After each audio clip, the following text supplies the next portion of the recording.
Mary Adams and Supervisor Jane Parker to get us started. Good Thank you. afternoon, everyone. Thank you so much for being able to be with us today. We have a tight agenda schedule, so I want to be sure that we really keep to the time frame that we have. We wanted today to be an opportunity for one of the elements of our community that has been hit the hardest by the COVID-19 and the shelter in place, and those are the people who run businesses in our community. So working with the chambers, we felt this would be a good opportunity for the chambers to hear from the key county departments and the leaders of those departments who are working on the issue so closely, as well as for you to have an opportunity to present questions. So it's really important for us to be able to keep on schedule because we want to have time for the questions and answers until the if we go beyond the time frame. I know I have until 2:03 to make my remarks. And I did want to go over just a few housekeeping details as well. Many of you are very familiar with doing Zoom meetings, so forgive me if you already know all of this. But we ask you please to keep your microphones muted because we can hear everything anybody does or says. Kimberly Craig just gave us an interesting error on Zoom that someone did in a meeting last evening. The other thing that I would like to suggest is that you use the buttons at the bottom to raise your hand and to, if you want to have a question when that time comes forward. And you can access the raise your hand button by clicking on the participants button at the bottom of your screen. And at the very bottom of the list of participants, you'll see the raise hand, lower hand function. So I suggest that you use those.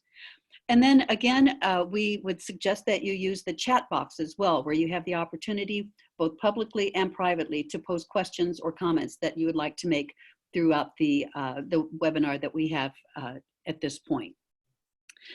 As Wendy had said, we're going to be posting this to YouTube, and it's on Facebook Live now. The whole idea of this is that we are learning how to survive together. And although people say we're all in this together, I know that that is exactly true. We are all in it together, but we are certainly all in it together to different degrees. And I believe that the people with whom we're speaking today are in it in a far more difficult way than many of us are. So I want you to know that we start this meeting with a sense of empathy and a sense of inclusion that I hope will continue throughout the whole webinar. With that, I will turn to my colleague, Supervisor Jane Parker from District 4, and she will introduce the panel members and ask them to do their presentations, keeping in mind the 2 to 3 minute time limit. So thank you very much for being with us today. Thank you, Supervisor Adams. And yes, welcome everyone. And I want to thank the county staff who are here to present the work that they've been doing to respond to the coronavirus situation, novel coronavirus. So it's all new in a lot of ways to us.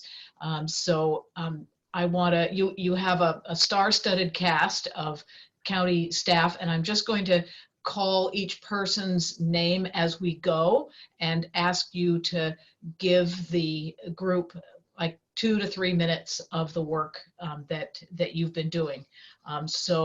First up in the administrative category is Charles McKee, our county CAO, Chief Administrative Officer. Well, thank you, supervisors. I appreciate the opportunity here to speak to the communities that you represent.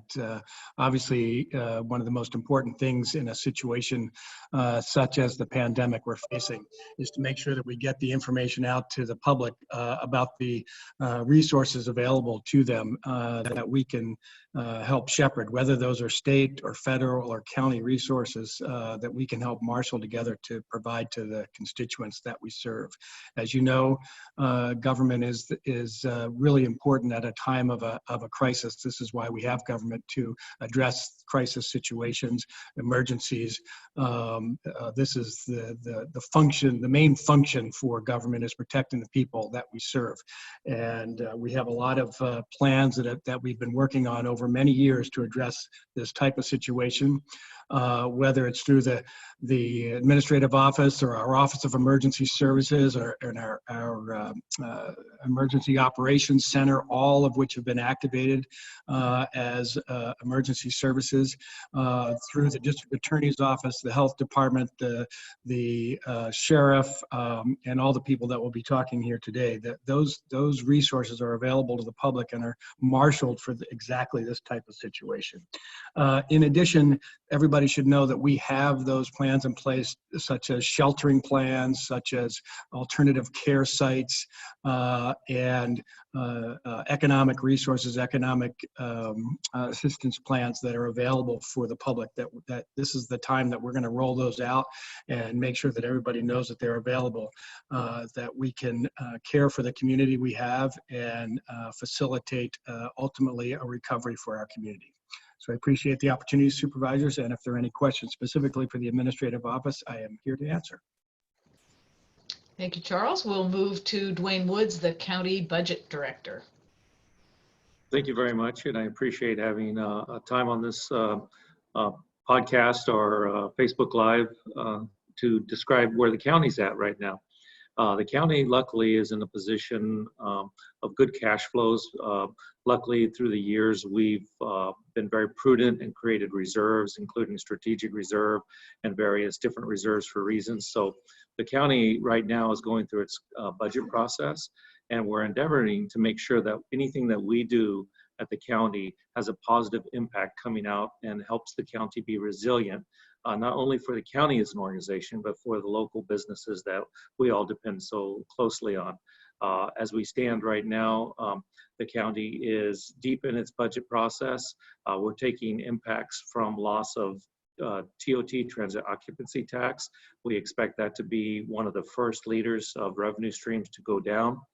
Sales tax is taking an impact on our side, and that will be a heavy impact for us and especially this local city jurisdictions. We're also having issues with anything tied to the economy, such as also sales tax with 172, Prop 172 revenues. But we're working through that to make sure that anything that we do on our budget this year looks towards the future and creating a resilient economy coming out of this, and anything the county can do to participate to help the local community. We're standing in a position to try to be there for the community. Thank you, Dwayne. We'll move now to Steve Vagnini, our County Recorder Assessor. Thank you, Jane, and welcome everybody. Thank you for the opportunity as well to speak before you. As the Assessor Clerk Recorder, we are operating as in full operation mode. I'd say about 80% of my staff are now working remotely. The recorder's office is continuing to record documents. As a matter of fact, we've had an uptick due to all the refinances. So we are recording documents. I'd say most of them are electronic. If you don't have the capability to record documents electronically, you can mail them in, or we've set up a Dropbox outside of our office to do so.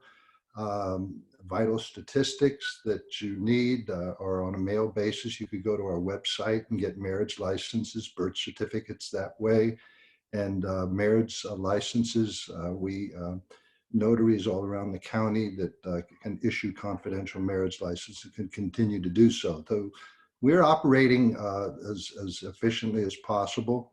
The assessor's office is also real busy closing the tax roll. And I've been talking to a lot of people, depending upon whether you're a school district or a fire district or a property owner. Everybody has their different perspective. And I'll be reaching out to the various chambers to talk about the issues. From the business property owner's perspective, probably the biggest concern is their property taxes. The Mary Zeeb could not be here today. As you know, the deadline came and went on April 10th. And I spoke with her a little earlier on another Zoom conference, and the second installment that was due at April 10th, we're now at about 94% collection, which sounds great. Normally, the first installment was 99%. Now they're still collecting revenue and tabulating things, so hopefully we'll get closer to that 99%, because every percent is millions of dollars in revenue. And that's the revenue that school districts and fire districts and the counties and the cities all rely on that. Now, a lot of people are going to wonder, commercial property owners are going to wonder how the COVID-19 pandemic is going to influence their property taxes for next year. And unfortunately, because this is not a natural disaster like a flood or an earthquake, there will not be disaster relief. And the role that we are preparing right now, that our appraisers are building, that we turn over to the auditor controller in July, is based upon the value of the property as of January 1st of the year of this 2020. So this year, they will not be getting property tax relief on their property taxes for the following year. That will come into play for 2021. So there's going to be a lot of questions that property owners are going to have. And, you know, I'm available all the time.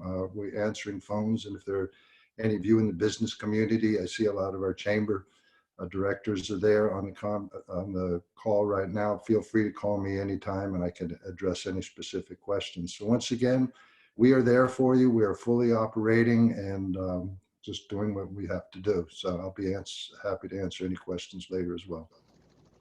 Thank you, Steve. Yes, and our county treasurer tax collector, Mary Zeeb, is not able to join us. So we'll move to the health component, and Elsa Jimenez, who is our county health department director, is here. Hi, good afternoon. Thank you for the invite. I will speak specifically today about our shelter-in-place ordinance. But before I go there, I just want to remind us in terms of when we started having cases in our county. It was March 17th that we had our first 2 cases. And as of the 14th of this month, we are up to 108 cases. I will also tell you that our health officer presented to the board and to the public last Tuesday a model that shows what our potential peak would be with no intervention, meaning no shelter-in-place ordinance, and then I'll use the 70% compliance of our current shelter-in-place ordinance. Without any shelter-in-place ordinance, we would have had potentially up to 230,000 residents in Monterey County infected COVID-19. This doesn't mean that they would all be symptomatic or have been tested, but over half of our residents could have been potentially infected with COVID-19. With the implementation of the shelter-in-place order, initially on March 17th and then again revised on April 3rd, if we have a 70% compliance rate, we would have about 33,000 residents in Monterey County infected, and our peak would be right around the end of May, beginning of June. So I really just want to point to the value of having a shelter-in-place order in our county that really promotes physical distancing or social distancing, that really focuses on only keeping those essential service up and running. And further restrictions were implemented by our health officer on April 3rd to, again, further promote social distancing, because we do know that the physical distancing, the sheltering in place are really the interventions that are helping to slow down the spread of COVID-19. And this is really critical for a time where we only have less than 700 hospital beds in our county. And our whole premise is to try to make sure that we don't inadvertently negatively impact our capacity to be able to care not only for the patients that have COVID-19 and need hospitalization, but making sure that we also have capacity for other residents who have emergent needs like a heart attack, stroke, etc. The shelter-in-place ordinance that's currently in effect is through May 3rd, 11:59 p.m. And in this new revised shelter-in-place ordinance, it does call out specifically for those essential businesses that are going to continue to remain in operation that they should be developing social distancing protocols and have them posted available both for the public accessing their services as well as for the employees coming on site. And that's on page 10 of 13 of the current shelter-in-place order. And again, this is really with the premise to try to reduce the potential compaction of individuals in our grocery stores, making sure that employees and patrons have access to hand washing stations or hand sanitizer. Also making sure that high contact areas are disinfected routinely. and even further encouraging the working from home for those essential workers that are able to work from home.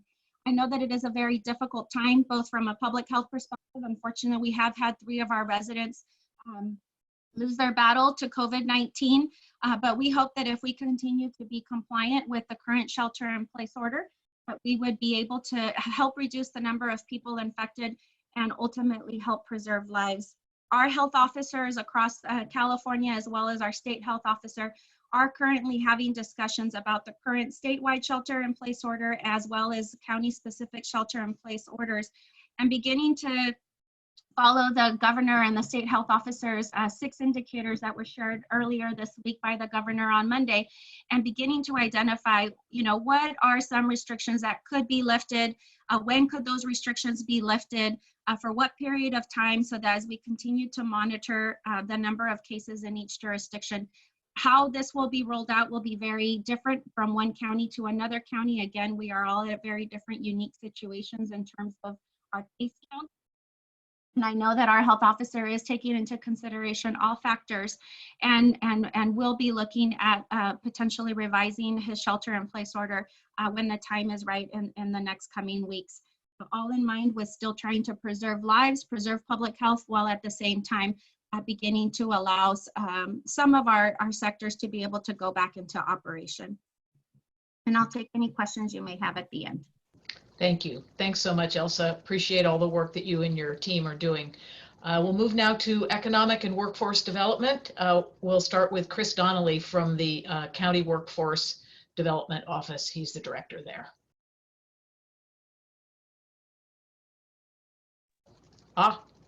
Perhaps not. Oh, well, you'll have to unmute, Chris. There we go.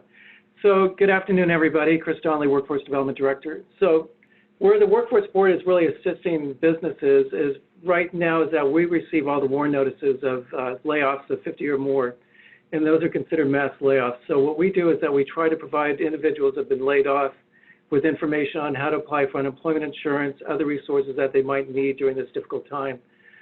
We also keep a track of all the warn notices, and just to give everybody a little bit of information, since March 17th, the Workforce Development Board has received 46 warn notices and 32 other notifications, with 7,421 people impacted in Monterey County so far. We know that the largest area in Monterey County to be impacted is the Monterey Peninsula and Big Sur area, and that's where 56% of our residents have been laid off during this time. One of the things that we do as a workforce board too is that we are providing as much information on our website for individuals and businesses to look at. We have a whole page dedicated COVID-19 where there is information where you can go to look at for the payroll protection plan, regards to other information that you could receive. We have webinars on there, how to apply for unemployment insurance, and a variety of other things that would be interesting to our residents as well. So if there's any other questions, but one of the things is interesting is the historical unemployment rate for Monterey County that we've looked at is in February 2020, our unemployment rate was 10% in 21,000 people. May of 2019, it was 6.2%. And then in May of 2020, it's 12.7. We're looking at the projected unemployment rate for Monterey County for May is 18.8%, approximately, with 39,000 people being unemployed. So I think this is something that we're going to have to deal with as a workforce board and as a county. So, if there's any questions, I'll be more than happy to answer them at the end. Thank you. Thanks, Chris. We'll move now to Anastasia Wyatt, who is our Housing Program Manager. Hi, everyone. I appreciate being here today, and thank you for having this virtual town hall. I just wanted to say that the county has taken steps such as the executive order with a moratorium on residential and commercial evictions, and we have more information on our website on that. If you need a template letter that you need to work with your landlord on, we have one up there on our website. We also contract with Echo Fair Housing, which is our fair housing provider, and they are able to do tenant landlord mitigation services if needed. City of Monterey, City of Seaside, City of Salinas, we all contract together with the same fair housing agency. So that can be helpful at this time. I'm also working with the Care and Shelter branch on homeless services and other services that we need for housing throughout this crisis. We are working on mitigation to try to prevent people from just getting COVID to begin with. One of the major mitigation measures we're taking is to provide food to encampment residents to make sure that they can shelter in place and isolate. We're also providing sanitation services such as toilets throughout the county, washing hand stations. We will continue to provide other sanitation services throughout this need. We are working on preventative response measures as well, such as alternative housing sites throughout the county, and to house people who are COVID positive but may not be able to go back to where they originated from because they may not be able to isolate or shelter in place.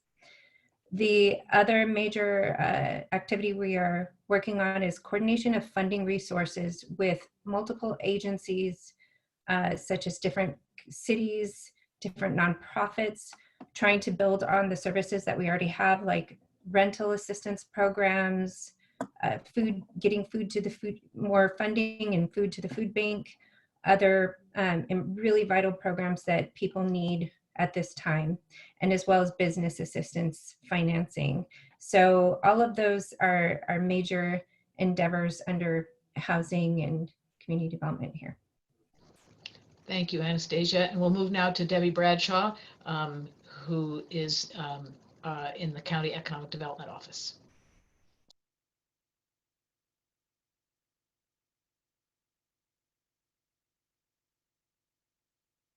You may want to unmute Debbie.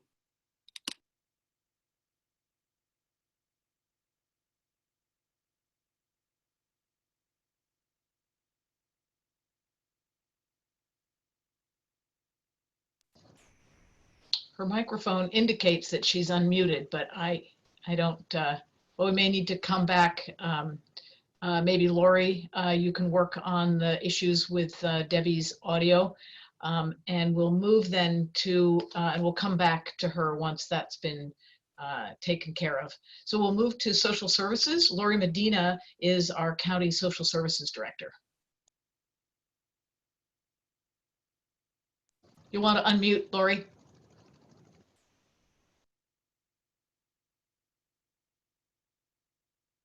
Okay, good afternoon. Thank you for the opportunity and thank you for hosting this town hall. In social services, first thing I just wanted folks to know is that social services, we are still serving the public. We are learning to serve the public in a different way, but our offices are open on a limited basis for some foot traffic, primarily to process emergency aid requests like benefit issuance requests, and also for emergency Medi-Cal.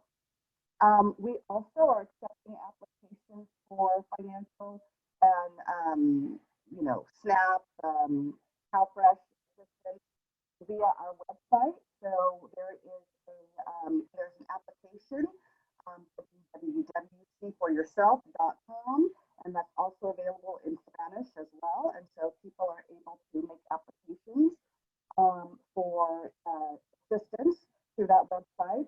We're also taking phone calls. So our staff are, working the phone. Frank, I'm sorry to interrupt you, but we're having a really difficult time hearing you. If you can get closer to your mic or turn it up. Okay. I hope that's better. Can you hear me? It's a little bit better. Okay. Interesting. Okay, so we are processing applications online via telephone. Our information is available on our website. We're also still responding to emergency child protective services calls and adult protective services calls. So we are doing face-to-face assessments for people who need that type of emergency intervention. To the extent that it's not an emergency, we are also doing those assessments via telephone. So we are able to be contacted in a variety of different ways. A lot of our social work staff, our veterans reps, and our aging and adult services folks in home support services and adult protective services, to the extent that they're working remotely and being deployed into the field from their remote locations. So they are still all actively working and available. Another piece of our role in social services is to be a part of the care and shelter branch. We play a critical role in helping coordinate a lot of those wraparound services that are going to be needed. We are responsible for developing staffing plans for some of our alternative care sites and alternative housing sites. And so we are working with a variety of others through the Emergency Operations Center to help get these operations up and running. And as Anastasia alluded to, there are lots of activities that are happening right now to coordinate services for people in these alternative sites and in the general population for people who we're not displacing but are providing services to in the field.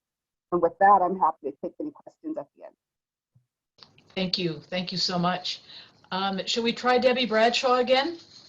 Debbie, you want to talk to us about economic development?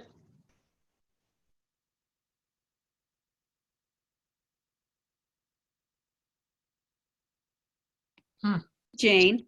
Yes. This is Mary. Of course, if she is unready, I think perhaps we could ask Kimberly Craig from the Monterey County Business Council to step in and make just a couple of remarks as well, since we're still in the economic and workforce development segment. Okay, or we could, I think there's just something weird going on with Debbie's microphone somehow. Let's see if she can get that solved, and if not, then we will ask Kimberly to speak to what is going on there. We'll move now to public safety, and we'll hear first from Sheriff Bernal and John Mino, the sheriff and undersheriff for the county. Thank you, Supervisor Parker, Supervisor Adams. Happy to be here. I have Under Sheriff Mino with me and Chief Bass of our corrections unit with us also. So far in Monterey County, for the most part, everybody seems to be doing their part as far as social distancing and not congregating. We have only issued 8 sites so far since the shelter in place has gone into effect. Again, if anybody sees any large groups gathering that we're not seeing, you can always call and report those to us. But we do ask the public during this health emergency to utilize our online and telephone reporting system. We're trying to do our best to not expose the deputies as little as possible. If we can take past tense calls, property crimes over the phone, we'd rather do that. I know we're getting a lot of calls into the dispatch center insisting on seeing a deputy, and believe me, and when times get better, we like sending deputies to the scene of past tense crime, but we're trying to limit our exposure as much as possible. And if we determine we need to respond in person, we will do so. And as always, if it's an emergency, we will absolutely respond in person to urgent calls. Our county jail continues to remain free of the COVID virus. Anybody who's booked into the jail, we quarantine them for 14 days before we put them in general population to try and not have this virus run through the jail. Also, just a reminder, if you have questions about the COVID-19 epidemic, just please refer all the questions to the health department website or utilize the 211 feature and don't call 911. I know 911 still gets calls from time to time, but that's not the place to call just for information on COVID-19. just very proud of the commitment of the men and women at the Sheriff's Office who are going out every day and continuing to do their job as always, the professional staff here at the office who continue to work at the office, and the deputies that go out and do their job every day. So very proud of them. With that, I will leave any questions you might have to the end there. Thank you. Thank you, Sheriff. And I'm told that Debbie Bradshaw does have sound, but let's continue in the public safety, and then we'll let her back clean up. So we'll move now to our District Attorney, Janine Paccioni. Good afternoon, and thank you for inviting me to speak today. We are working with COVID in a couple of different ways.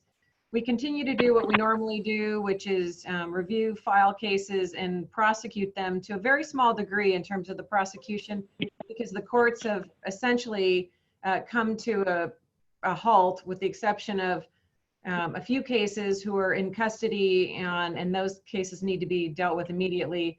We're not appearing in court physically anymore. We are all appearing remotely through some innovative changes that the Chief Justice imposed. In terms of enforcing the stay in place order, there are two different ways we are enforcing it.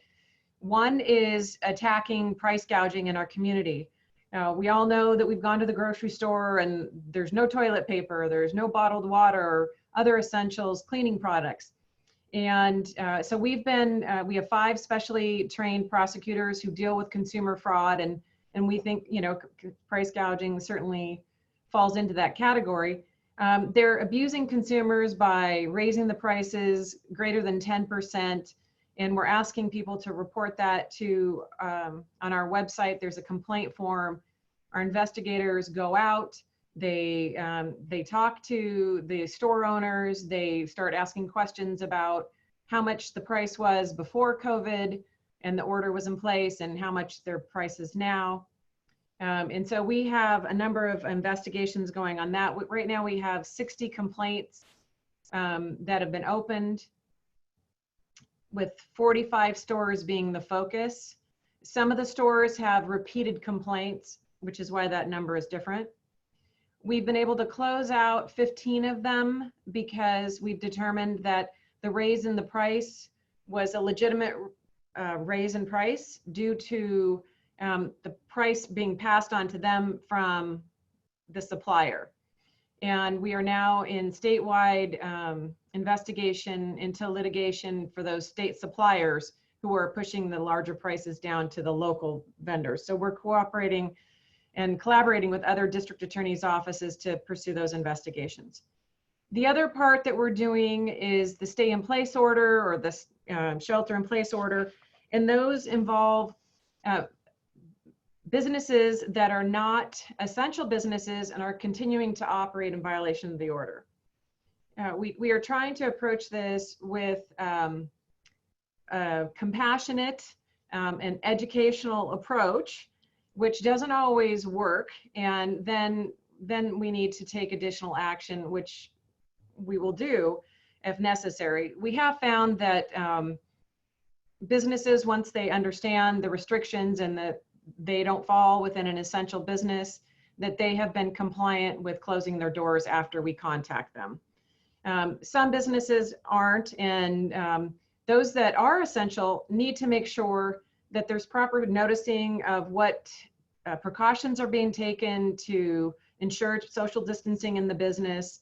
And some of those businesses that are essential are not complying with that portion of the order. And so we have to go out and remind them that, you know, you need to keep people separate while they're in the business, and they need to have sanitizing or hand washing stations. So right now on that type of violation, we have received 17 complaints against contractors. We don't create the law, we just enforce it. And it's a kind of, it depends on interpretation a lot. So again, there we're trying to be very thoughtful in terms of our interactions with the contractors. Landscaping is another big one, and short-term rentals are coming up pretty strong in terms of complaints for people who are violating the short-term rental. They're coming here for vacation and they're renting out their properties because it's a great opportunity to come to Monterey, apparently, or in the surrounding areas. Our purpose, of course, is to support the order for the public safety purposes in terms of health, but also because those employers, those businesses that are actually complying with the law and they're shutting down their businesses because they aren't considered an essential business, aren't on the same, they're not on the same playing field as the people who are violating. And that's an unfair business competition. And that's something that really is an injustice. So that's what we're doing from the DA's perspective at this point. Thank you so much. And now Debbie Bradshaw, drum roll, please, from the County Economic Development Office. Okay, so can you hear me now? Yes. Hello? Beautiful. Oh, awesome. Finally. Good afternoon, everyone, and thank you so much for this opportunity. I'm going to speak to the county's new emergency microloan fund. Monterey County has a small business revolving loan fund that was originally capitalized by EDA funding as initial capital for an economic development tool designed to assist small businesses located within the county. The county contracts with CalCoastal, a local lender, to assist with the small business loan fund. Due to the impacts of COVID-19 and the shelter-in-place orders that have temporarily shut down many small businesses in the county, there is a strong need for quick, accessible, small-sized loans to small businesses affected by the closures. To meet this current demand, the county has maximized the small business loan fund and has created a new emergency microloan fund using the county's existing small business loan fund. These micro loans range from $5,000 to $25,000, and eligibility includes 2 to 10 employees, $2 million maximum annual revenue, been in business minimum of a year, and an operating business in Monterey County. The maximum loan term is 5 years, payment deferment up to 9 months, and the interest rate is currently 2.44%.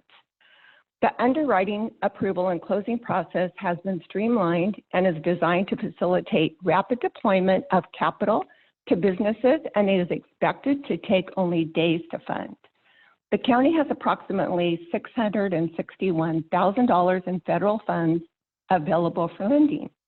The county wants to ensure that all businesses in the county can access these microloan funds and has reserved $200,000 in funds for South County businesses that apply by May 15th.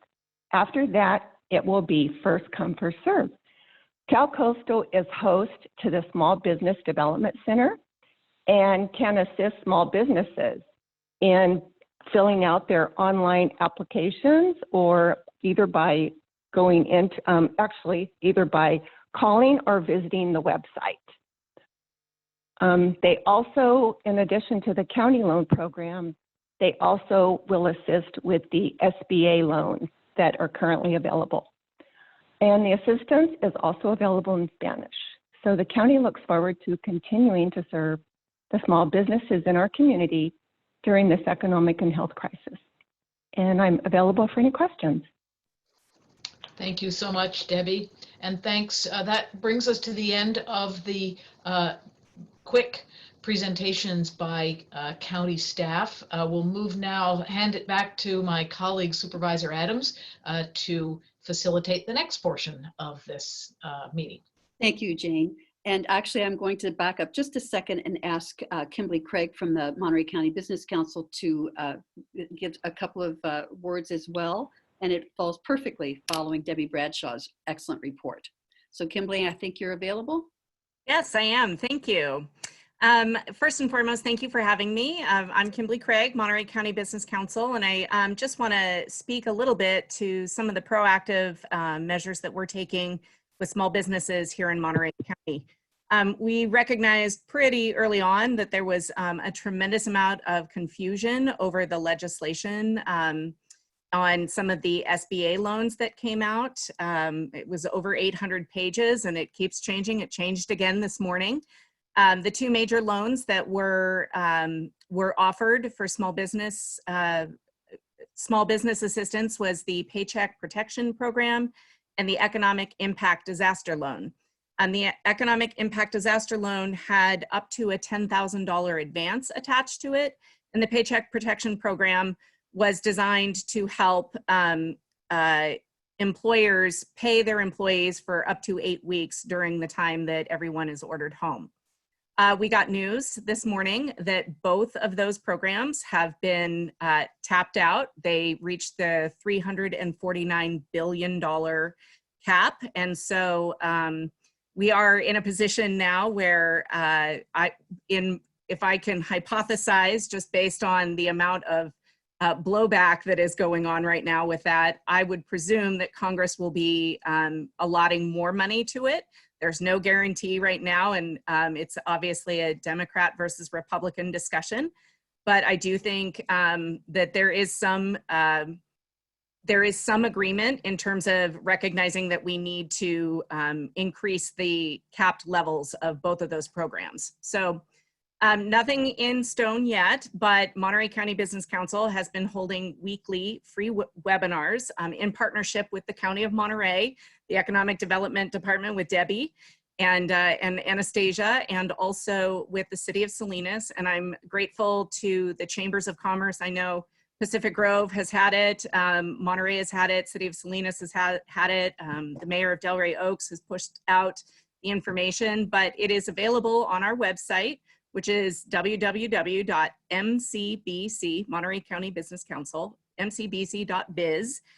And ultimately, each week we have a different tutorial about the latest and greatest legislation that has come through on some of this stuff. This week's tutorial is in Spanish, only in Spanish. And so we've partnered with Salinas United Business Association, which is located in the Alisal, as well as El Pájaro CDC.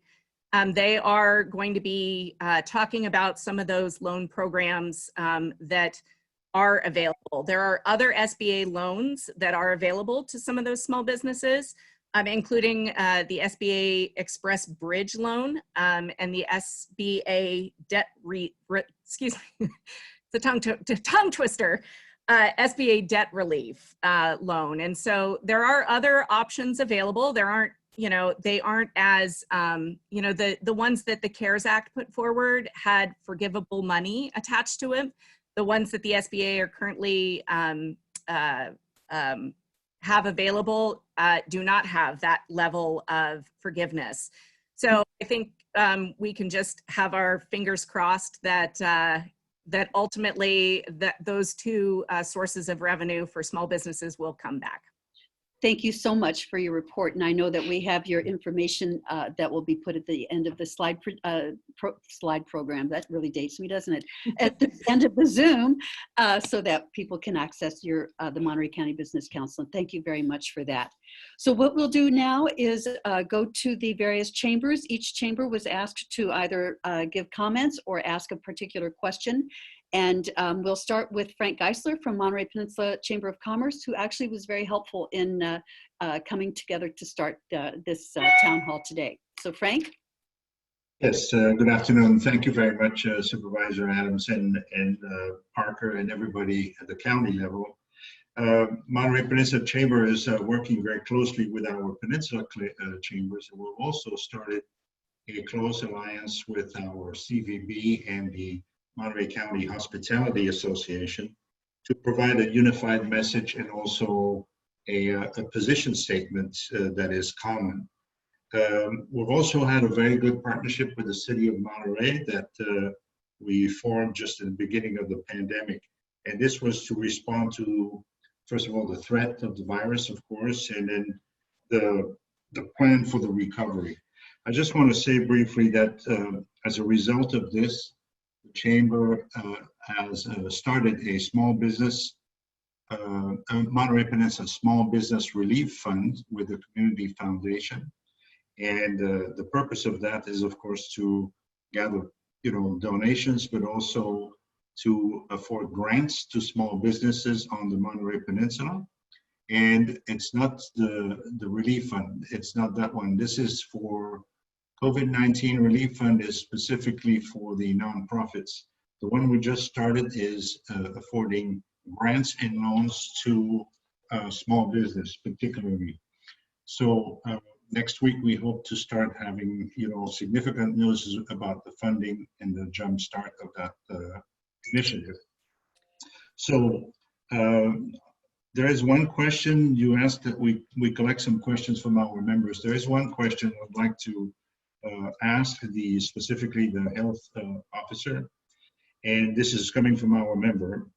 The question is this: given Governor Newsom's reopening plan, will Monterey County be able to accelerate it and open sooner within the stated regulations if cases have declined, given the makeup of the county, rural, low density, and unincorporated Monterey County? Will cities be looked at differently as they should versus in unincorporated area? Thank you, Frank. And Elsa, are you on to be able to respond? Yes, so I'm not the health officer, that is Dr. Ed Moreno, but I do speak on behalf of the health department. As I mentioned in my comments, we are in conversation with our Bay Area health officer, as well as Santa Cruz and San Benito and surrounding counties, to begin to look at how we as a county are able to meet the 6 indicators that the governor has set out. Just kind of refresh your memory, as is there availability of therapeutics in terms of vaccinations? What further indicators are there in terms of preserving individuals like the homeless or other individuals living in congregate living from getting the disease? And so at current time, our health officer order is due to expire on the 3rd, but I envision that he, over the next couple of weeks, will be looking at what restrictions could be lifted, and it would be county-wide. This is a county-wide order, knowing that there could be certain things that might be more impacted in cities versus the unincorporated area. So it is something that we are looking at very closely, and hope to be able to look at those indicators and do what other counties across California will do in terms of beginning to lift up some of those provisions. Thank you very much, Elsa, and thank you, Frank. And now we will go to Pacific Grove and Mo Amar. Thank you for having us. This is Mo from Pacific Grove. We've already heard from 3 businesses that already confirmed that they will not be able to survive the pandemic. And I'm going to refer to yesterday's Monterey County Herald editorial. The headline was, "Raising taxes in a pandemic is a very bad idea."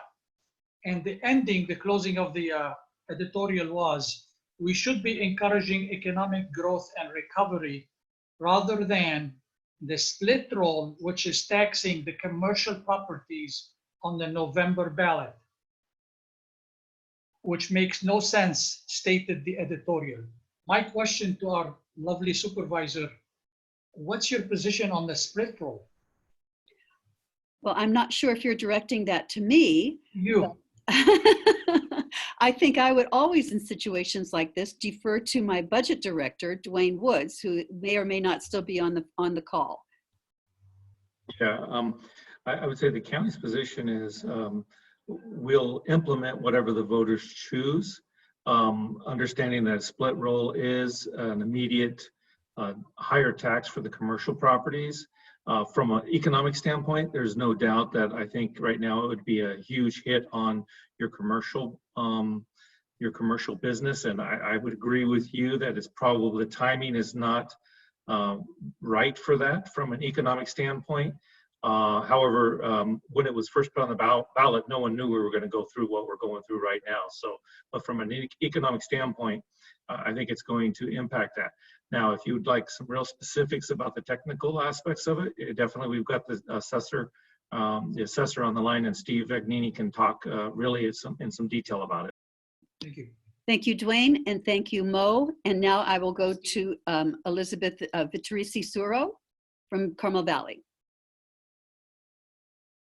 Unmute. There I am. Sorry. Hello, everyone. Thank you again for having the chambers and listening to the businesses' voices. One question I have is specifically for Carmel Valley. There's plans on Carmel Valley Road. Lots of road work to be done, including the planned roundabout. So I'm wondering if that has been thought of to be pushed out, as well as hopefully a few years, so the village can continue to grow their business once this pandemic is over. So that's my question. What's the plan for the road work on Carmel Valley Road? Thank you for your question, Elizabeth. And I don't think we have anyone from Public Works on our call. I don't know if our county CAO is prepared to answer that question, but I think what we'll be able to do is get back to you after this session with a specific answer, because we do have a plan for that. Okay. Okay, and now I would like to go to the Carmel Chamber of Commerce, Jenny McMurdo. Hi, everyone. This is Jenny. I'm from the Carmel Chamber. Thank you so much for doing this. To all the county staff, we really appreciate having your ear, specifically for businesses right now who are struggling. I have so many questions, but I'm going to limit it to this one in particular. So this is from one of our members. The business community understands that we will have to change the way we do business, including social distancing and further cleaning protocols. The question is, will the county allow us, the business community, to suggest ways in which we can do this in different industries? Okay, so let's see, who would be a good person to answer that? I think we'll go to Charles McKee, our County Administrative Officer. I apologize, I kind of missed the beginning of the question. Sure. So what I said was the businesses understand that we're going to have to do business in a different way, but what we're asking is, will the county listen to us as business owners who really understand how we each work in different industries, how we can abide by the new rules and give some guidelines to the county about what might work best for us, best practices? Yeah, absolutely. Obviously, we have to work within the framework that the state provides with most of the codes that we work to implement here locally. And then if there's some changes that we all think, as far as a consensus, would help promote economic recovery in a way that's responsible to all the constituencies and all the needs of the community, I think we would certainly be open to that. I think that discussion is certainly appropriate. We can also work through the Economic Opportunity Committee of the board, and that would give us an opportunity to pull additional people, representatives from the business community, and to address some of these issues and the way that business will be different. So thank you for your question, Jenny. Thank you, Charles, for your answer. And now I will go to the Big Sur Chamber of Commerce and Kirk Gathel.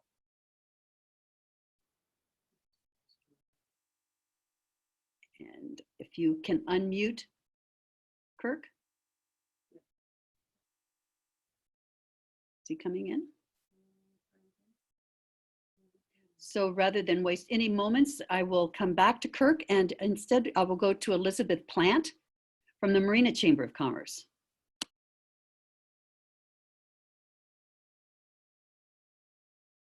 Unmute. Hello. Hi, how are you? Thank you for hearing us today. At the Marina Chamber in Marina, what we're hearing is that people are concerned about how the economic disaster loan, the PPP, and all these other programs are extremely difficult to navigate. For different reasons. Some can be language or because they're tapped out, like we're learning today. Businesses are suffering, of course, for different reasons. They don't meet the criteria. They can't move fast enough to get to those loans, to get to those grants. And it's becoming increasingly clear that we need to have grants and programs at a more local level. And it seems like what Frank Eisler is doing at the Monterey Chamber is very promising. We look forward to hearing more details about that. Can cities create and promote their own economic stimulus programs? What are the funds that would be legally available to tap into? It looks like we have a hand raised by Kimberly Craig to answer this question. I can just maybe pass along a little bit of information. I know a couple of cities are looking at CDBG funding to assist in loans and even rental assistance for hospitality employees and whatnot. So if you have the opportunity to check in with your local jurisdiction and inquire about CDBG funding, that might be a good avenue to take. Thank you, Kimberly. Charles, did you want to say something? Yeah, I think that that's exactly right what Kimberly was saying. You know, there are also, you know, the microloans that Debbie was talking about as an opportunity. And I also think the city of Monterey itself has been pushing some ability to help their local businesses. And I don't exactly recall the program, but I know they are pushing that too. Oops. Thank you for that. And let me try one more time to see if our folks in Big Sur are able to join in. Kirk Effel, are you available?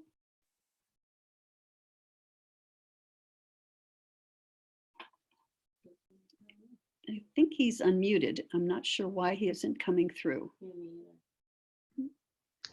The last time we had this difficulty, I think the solution was to dial in and be on the phone if the computer's not cooperating. So maybe Kirk can try that, and we can, and if you don't mind, then I'll just move to a couple of the questions that came in on the chat, and then we'll watch for Kirk when he returns. Thank you. So one question on the chat, what I think is, it's not exactly your bailiwick, Mr. Vagnini, but it was a question. You mentioned that we've received about 94% of the property tax receipts. Do you know how much of that goes to school districts? When I said 94%, that is for the second installment. The first, right. Okay. The first installment, we received 99%. School districts get approximately 50-some%. They get the lion's share of property taxes.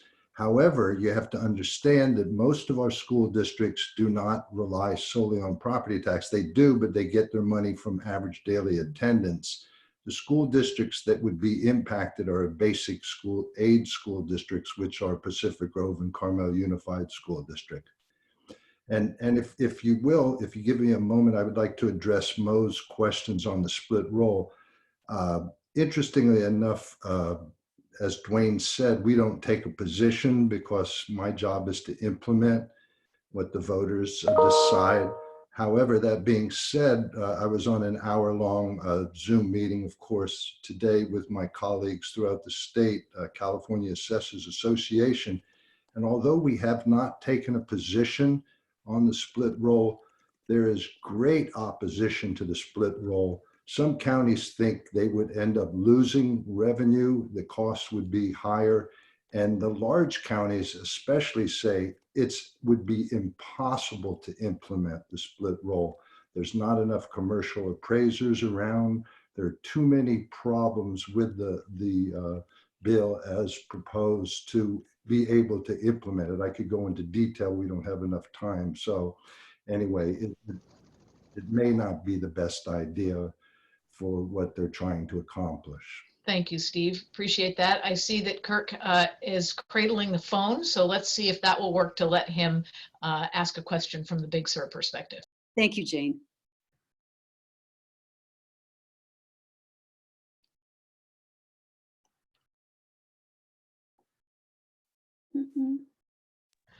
I think we have a digital divide happening here, a broadband issue from Big Sur.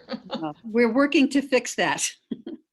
With that in mind, I realize that our time is just about up. We have 2 minutes left. And I think I'd like to take this opportunity with Supervisor Parker to thank everyone for joining in with us today.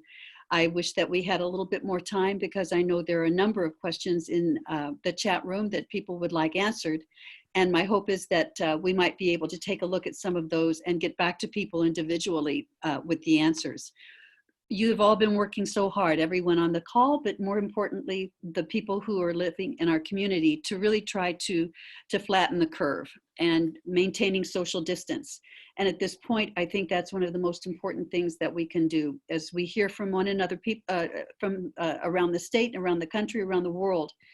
Social distancing is the thing that is going to make a difference. We want to hear from you. And we'd ask you to please contact us if you have questions, ideas, or concerns. And then to finally close, as we had thought about beforehand, these are some follow-up questions that we want to ask the chamber members. And they are, what county resources and services would you like to know more about? What are the thoughts, concerns, and ideas you have about economic recovery? And what's the best way for the county to communicate with you? So we ask you to please get back in touch with either Supervisor Parker's office or my own office or any of the other directors from whom you've heard today to please consider those and get back to us. In the meantime, I think Supervisor Parker would like to say adieu as well as I. I thank you so much for your attention. I hope this has been helpful today. Thanks to everyone for participating, and thanks to all of you. The social distancing is the strategy that is absolutely key to keeping the transmission rate low and allowing us to take care, have the capacity to take care of the people who do get sick. So thank you. It's a sacrifice. It's a really difficult time. So I want to thank you for doing that and continuing to do it. Stay safe, be kind to yourself and to others, and thanks again for participating. Thank you, everybody. Bye-bye.